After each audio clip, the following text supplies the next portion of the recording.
Beralih ke berita selanjutnya, pertemuan tidak sengaja terjadi antara mantan Gubernur Sumatera Selatan Herman Deru dengan Bupati Pali Heri Amalindo di kantor DPW Partai Nasdem Sumatera Selatan. Saat Heri Amalindo atau yang akrab disapa dengan Bang Heri mengambil formulir pendaftaran sebagai bakal calon Gubernur Sumatera Selatan. Lama Bang Heri ini.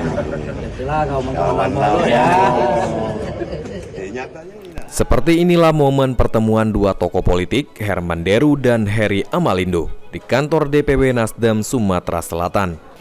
Terlihat mereka begitu akrab dan sempat berbincang singkat. Pertemuan Herman Deru dan Heri Amalindo ini terjadi ketika Heri Amalindo usai mengambil formulir pendaftaran di kantor DPW Nasdem Sumatera Selatan, Kamis 2 Mei. Oleh Herman Deru, Heri Amalindo sempat diajak makan bersama di ruangan kantor DPW Nasdem Sumatera Selatan. Herman Deru ketika dijumpai wartawan mengungkapkan, jika Mang Heri panggilan akrab Heri Amalindo ialah kawan lamanya dan menyatakan tetap menjalin silaturahmi.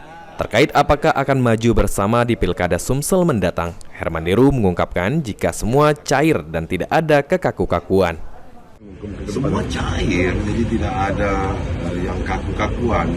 Tak boleh gerusa-gerusu bisa di pelaminan. Tidak boleh. Jadi harus betul-betul chemistry. Sementara itu, Heri Amalindo Bupati Pali yang menyatakan akan maju di Pilkada Sumsel mendatang mengungkapkan masih sangat memungkinkan dirinya akan maju bersama dengan Herman Deru.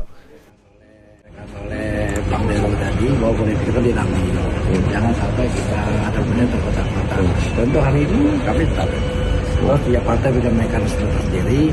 Soal berkoalisi nanti tergantung Bang Deru. Kalau pilih masing-masing. Kalau secara pribadi Pak ada ingin berdampingan dengan Ya sangat mungkin kan lah. Mudah mungkin. Ini pribadi kami datang ke sini ya karena pribadi juga kan selain politik ini. Di akhir pertemuan tidak terduga ini, Herman Deru dan Heri Amalindo saling bersalaman dengan penuh keakraban. Firman Hidayat, PAL TV.